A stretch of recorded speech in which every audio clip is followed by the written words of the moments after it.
How is your preparation going on, students, for your coming board examination of all the subjects? So I hope you all are doing very well, and you will get good marks in your coming board exam. So in chemistry, because मैं तो chemistry में ही आपकी help कर सकती हूँ, जो chemistry में you can get a good marks, and for that I am just giving you a sort of help how you can solve the questions and how you will write the answer. So today I came with the question from the unit solution. In this question, actually यहाँ पे जो given है things वो मैंने लिख लिए हैं पहले ही, और मैं दोबारा ये क्वेश्चन यहाँ पे पढ़ रही हूँ. सो vapour pressure of pure water at 298 kelvin. 298 kelvin पे जो वाटर है उसका जो वेपर प्रेशर है 23.8. जो मैंने लिखा भी हुआ है कि प्योर वाटर का जो वेपर प्रेशर है वो 23.8 mm ऑफ मर्क्यूरी है. एंड 50 ग्राम ऑफ यूरिया जो सॉल्यूट है उसका भी हमें मास दिया है, वो 50 ग्राम है. Is dissolve in 850 gram of water. जो वाटर का जो मास है वो भी हमें दिया है 850 gram. Now we have to be calculate the vapour pressure of water. Water का vapour pressure in this solution. अब सोल्यूशन बन गया ना यूरिया और वाटर का. अब प्योर वाटर तो रहा नहीं. अब उसका जो वेपर, अब जो वाटर का मीन्स प्रेशर है अब कितना है फाइंड आउट करना है, क्योंकि अब सरफेस एरिया पे सिर्फ वाटर के मॉलिक्यूल्स नहीं है, we are having the molecules of urea also. And its relative lowering, कितना लोअर हुआ है हमने ये भी फाइंड आउट करना है. इस तरह के जब हम न्यूमेरिकल क्वेश्चंस को सॉल्व करते हैं तो हमें सबसे पहले गिवन थिंग्स क्या क्या हैं वो लिख लेनी चाहिए. तो मैंने यहाँ पे लिख लिया है कि हम मुझे प्योर वाटर का वेपर प्रेशर दिया है, मास ऑफ जो सॉल्वेंट है वो भी दिया हुआ है, मास ऑफ सोल्यूट जो 50 ग्राम है वो भी दिया हुआ है.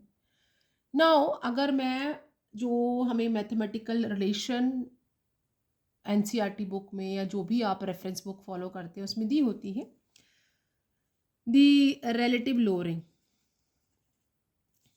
relative lowering of vapor pressure.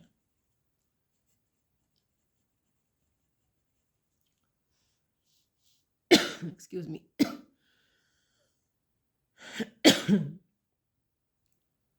That is pure pressure of a solvent minus pressure of solution divided by pure pressure of the solvent equal to. सो यहाँ पे हम जो लिखेंगे that is the given mass of solute divided by molecular mass of the solute. And side में हम multiply किससे करते हैं, molecular mass of solvent divided by given mass of the solvent. तो ये हमने एक्सप्रेशन यहाँ पे यूज़ करनी है. अब क्योंकि मुझे प्योर जो वेपर प्रेशर है वो प्रोवाइडेड है, I am provided with W A with W B, but मुझे M A molecular mass of solvent and molecular mass of solute provided नहीं है, और मुझे ये तो फाइंड आउट ही करना है. In order to find out the molecular mass, मुझे I hope you know that, and मैंने अपने प्रीवियस वीडियो लेक्चर में भी बताया how we can find out the molecular mass. So यहाँ पे मैं इस दोनों के मॉलिक्यूलर मास दिखा देती हूँ निकाल के. वाटर का जो कि हमारा क्या है यहाँ पे सॉल्वेंट है, जब हम इसका मॉलिक्यूलर मास निकालेंगे तो मॉलिक्यूलर मास लिख लेते, that is M A.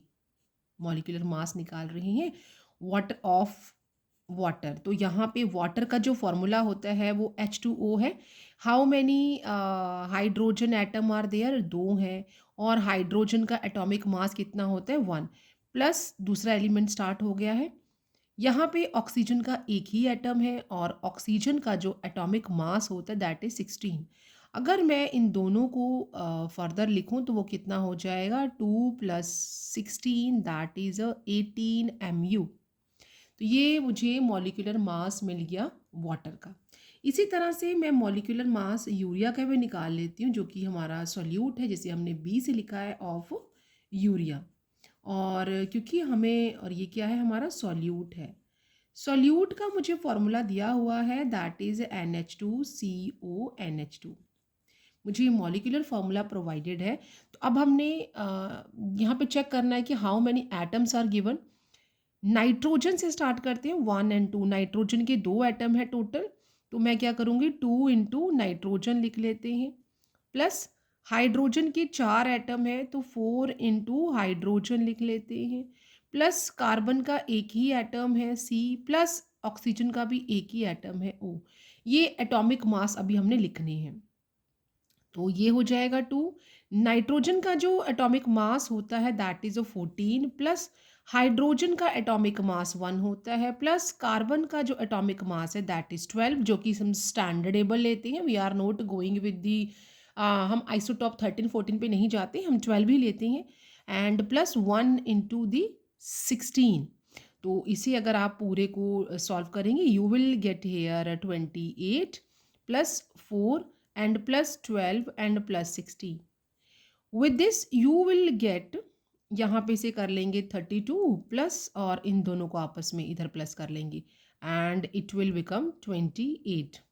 Okay, और हम जब इनको करेंगे तो मेरे पास 60 MU जो मॉलिक्यूलर मास है वो किसका आ गया है, I got the 60 MU for the urea. Solute का भी मैंने फाइंड आउट कर लिया, सॉल्वेंट का भी मैंने फाइंड आउट कर लिया, और मुझे जो प्रोवाइडेड चीज़ें हैं वो है, तो आप इसे इक्वेशन 1 लिख लो। ठीक है, now on substituting all the values, सभी को सब्स्टिट्यूट कर दे। सो ऑन, आप पुटिंग लिख लो या सब्स्टिट्यूटिंग लिख लो, ऑन पुटिंग दी वैल्यूज कहाँ लगानी है, इन इक्वेशन 1। हम इक्वेशन 1 में सारी वैल्यूज़ लगा लेते हैं।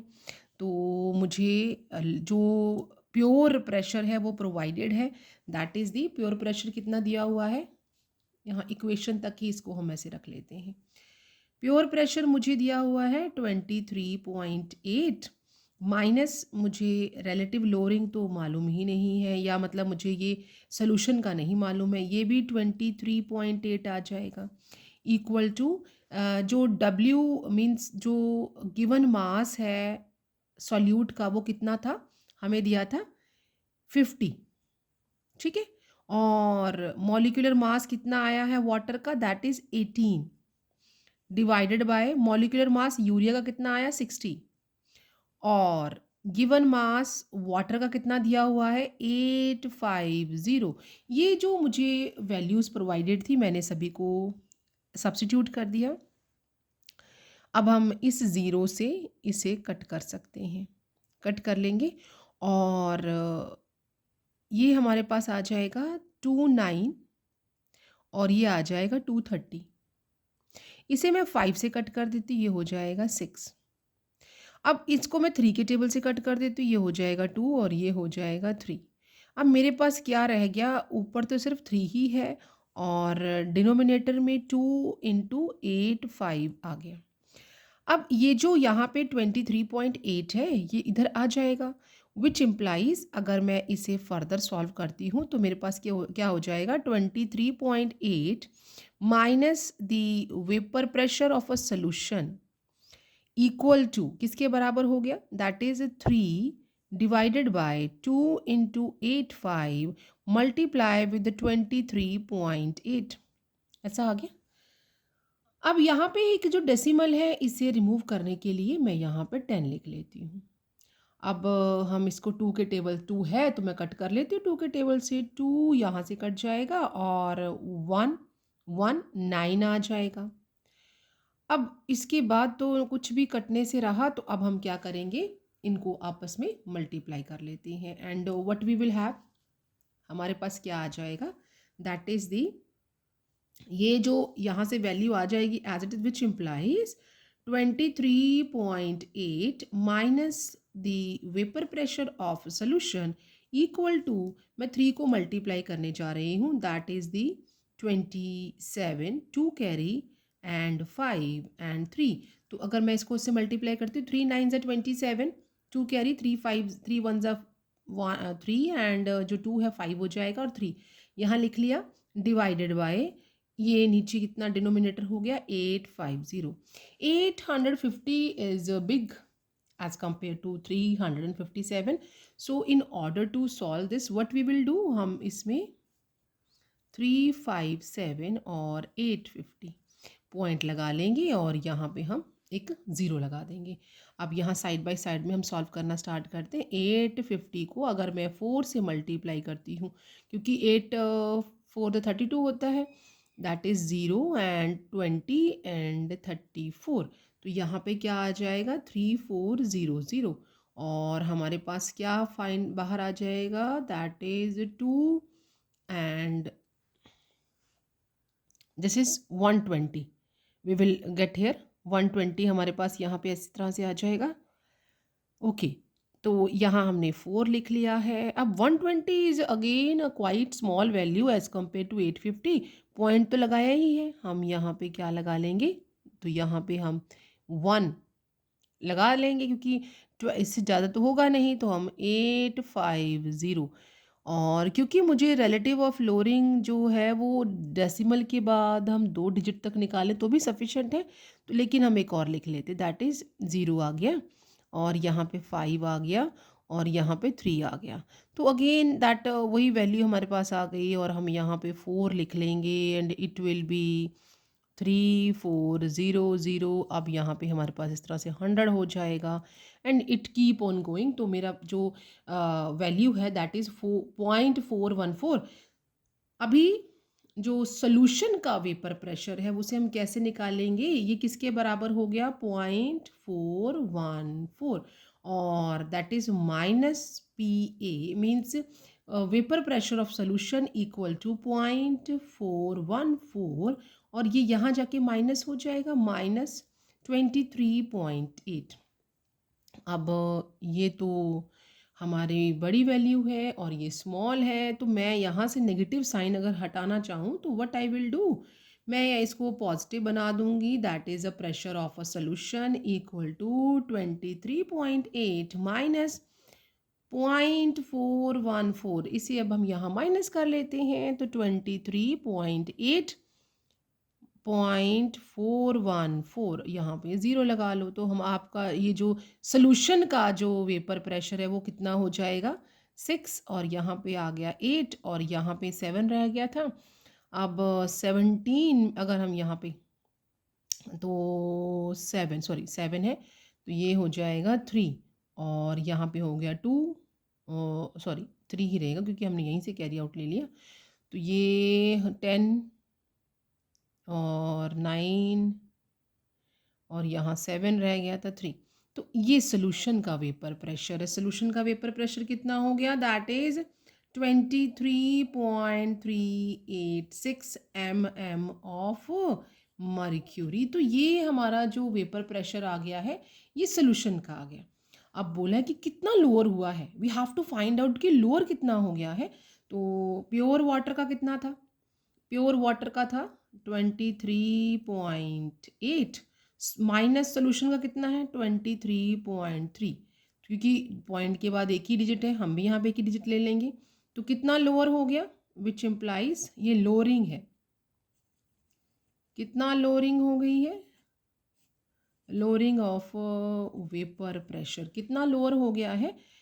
सो 8 में से 3 चला गया तो 5 पॉइंट और rest will be the same. तो ये हमारा जो है इस तरह से आ गया, तो लोअर कितना हुआ, that is 0.5 mm of Hg, इतना लोअर हो गया है। सॉरी यहाँ तो जब हमने इसे माइनस कर दिया तो माइनस ही हो जाएगा, पॉइंट इसमें से हम इसे कट कर देंगे तो ये हमारा हो गया 0.5 mm ऑफ Hg, इतना लोअर हुआ है। तो इस तरह से हम क्वेश्चन में how we can find out the relative lowering of vapour pressure, pressure कितना लोअर हो गया, पहले 23.8 था अब 23.3 हो गया है। टोटल जो लोअरिंग हुई है वो 0.5 mm ऑफ Hg का लोअरिंग हुआ है। जो भी हमें यूनिट दी होगी हम उसी में आंसर निकालेंगे। So I hope you got some ideas and how to find out the molecular mass, क्योंकि हमें ये जो यूनिट है इसमें न्यूमेरिकल्स आते ही आते हैं, तो हमें थोड़ा सा मैथमेटिकल नॉलेज भी होनी चाहिए और हमें मॉलिक्यूलर मास निकालना आना चाहिए, एक्सप्रेशंस याद होनी चाहिए एंड कीप द यूनिट्स जो है उनको भी ध्यान में रखना है कि यूनिट क्या होनी चाहिए. So see you in the next video with the more probable questions, and don't forget to subscribe my channel for the coming new updates.